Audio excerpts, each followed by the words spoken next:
ऋषि पंचमी व्रत कथा। ऋषि पंचमी तिथि सप्तऋषियों की पूजा अर्चना के लिए समर्पित मानी जाती है। यह व्रत मुख्य रूप से महिलाओं द्वारा किया जाता है। धार्मिक मान्यताओं के अनुसार इस दिन व्रत करने से साधक को जाने अनजाने में हुए पापों से मुक्ति मिल सकती है।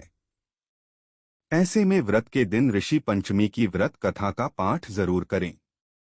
ऋषि पंचमी का व्रत सुहागन महिलाओं को विशेष रूप से रखना चाहिए।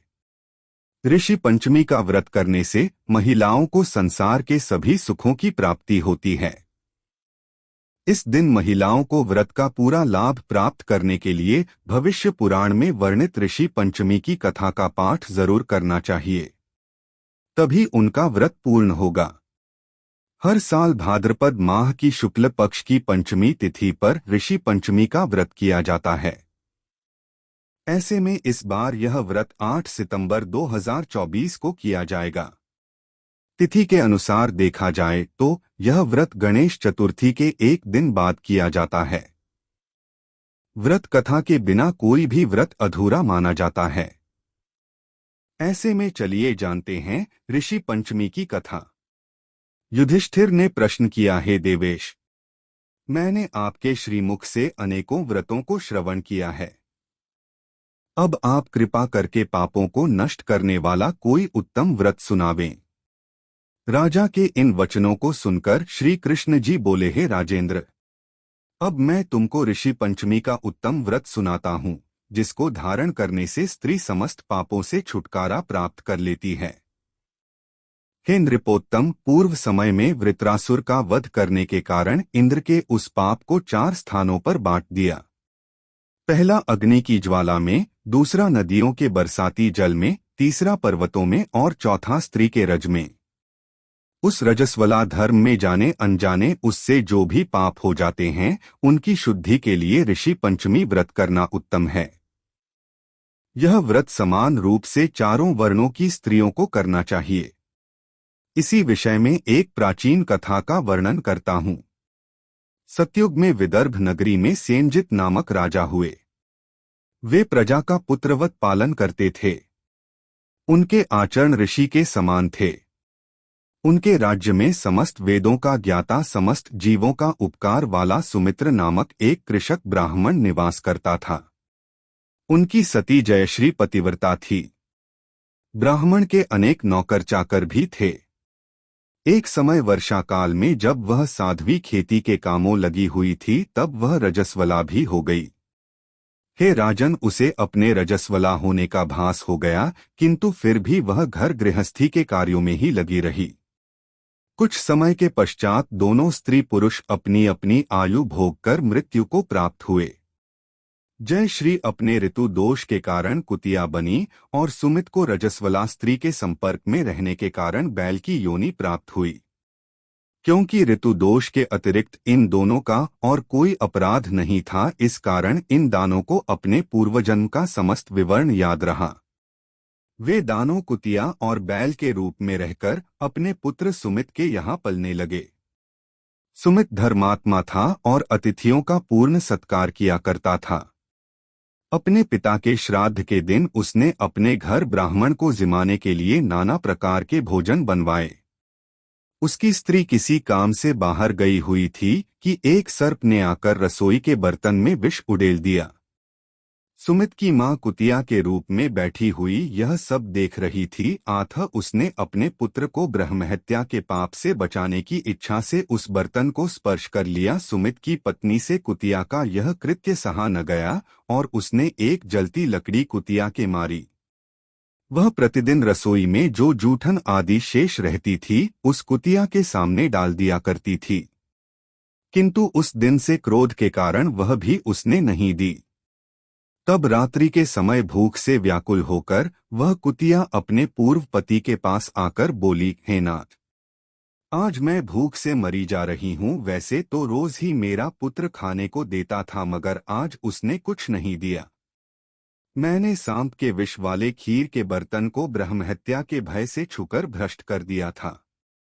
इस कारण बहू ने मारा और खाने को भी नहीं दिया है। तब बैल ने कहा, है भद्रे, तेरे ही पापों के कारण मैं भी इस योनि में आ पड़ा हूं। बोझा ढोते ढोते मेरी कमर टूट गई है। आज मैं दिन भर खेत जोतता रहा। मेरे पुत्र ने भी आज मुझे भोजन नहीं दिया और ऊपर से मारा भी खूब है। मुझे कष्ट देकर श्राद्ध को व्यर्थ ही किया है। अपने माता पिता की इन बातों को उनके पुत्र सुमित ने सुन लिया। उसने उसी समय जाकर उनको भर पेट भोजन कराया और उनके दुहक से दुखी होकर वन में जाकर उसने ऋषियों से पूछा, है स्वामी, मेरे माता पिता किन कर्मों के कारण इस योनि को प्राप्त हुए और किस प्रकार उससे छुटकारा पा सकते हैं।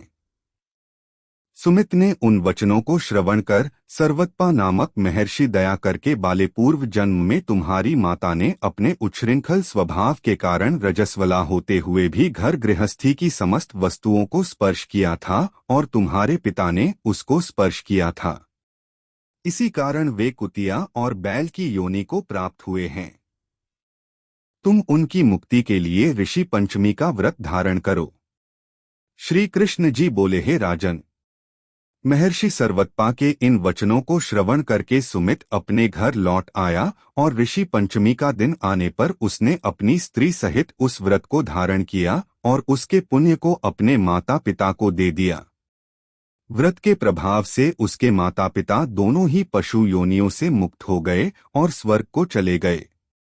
जो स्त्री इस व्रत को धारण करती है वह समस्त सुखों को पाती है। ऋषि पंचमी व्रत कथा की दूसरी कथा। विदर्भ देश में उत्तंक नामक एक सदाचारी ब्राह्मण देव रहते थे। उनकी पत्नी बड़ी पतिव्रता थी जिसका नाम सुशीला था। उन ब्राह्मण के एक पुत्र तथा एक पुत्री, दो संतान थी। विवाह योग्य होने पर उन्होंने समान कुलशील वर के साथ कन्या का विवाह कर दिया। दैवयोग से कुछ दिनों बाद वह विधवा हो गई। दुहखी ब्राह्मण दंपति कन्या सहित गंगा तट पर कुटिया बनाकर रहने लगे। एक दिन ब्राह्मण कन्या सो रही थी कि उसका शरीर कीड़ों से भर गया। कन्या ने सारी बात मां से कही।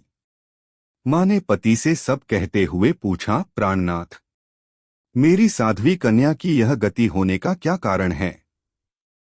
उत्तंक जी ने समाधि द्वारा इस घटना का पता लगाकर बताया, पूर्व जन्म में भी यह कन्या ब्राह्मणी थी। इसने रजस्वला होते ही बर्तन छू दिए थे। इस जन्म में भी इसने लोगों की देखा देखी भाद्रपद शुक्ल पंचमी अर्थात ऋषि पंचमी का व्रत नहीं किया, इसलिए इसके शरीर में कीड़े पड़े हैं। धर्मशास्त्रों की मान्यता है कि रजस्वला स्त्री पहले दिन चांडालिनी, दूसरे दिन ब्रह्मघातिनी तथा तीसरे दिन धोबिन के समान अपवित्र होती है। वह चौथे दिन स्नान करके शुद्ध होती है। यदि यह शुद्ध मन से अब भी ऋषि पंचमी का व्रत करें तो इसके सारे दुख दूर हो जाएंगे और अगले जन्म में अटल सौभाग्य प्राप्त करेगी। पिता की आज्ञा से पुत्री ने विधिपूर्वक ऋषि पंचमी का व्रत एवं पूजन किया। व्रत के प्रभाव से वह सारे दुखों से मुक्त हो गई। अगले जन्म में उसे अटल सौभाग्य सहित अक्षय सुखों का भोग मिला। ऋषि पंचमी व्रत कथा की तीसरी कथा। ऋषि पंचमी तिथि सप्तऋषियों की पूजा अर्चना के लिए समर्पित मानी जाती है। यह व्रत मुख्य रूप से महिलाओं द्वारा किया जाता है। धार्मिक मान्यताओं के अनुसार इस दिन व्रत करने से साधक को जाने अनजाने में हुए पापों से मुक्ति मिल सकती है। ऐसे में व्रत के दिन ऋषि पंचमी की व्रत कथा का पाठ जरूर करें। हर साल भाद्रपद माह की शुक्ल पक्ष की पंचमी तिथि पर ऋषि पंचमी का व्रत किया जाता है। ऐसे में इस बार यह व्रत 8 सितंबर 2024 को किया जाएगा। तिथि के अनुसार देखा जाए तो यह व्रत गणेश चतुर्थी के एक दिन बाद किया जाता है। व्रत कथा के बिना कोई भी व्रत अधूरा माना जाता है। ऐसे में चलिए जानते हैं ऋषि पंचमी की कथा। ऋषि पंचमी की कथा। ऋषि पंचमी की कथा के अनुसार एक नगरी में एक कृषक और उसकी पत्नी रहती थी।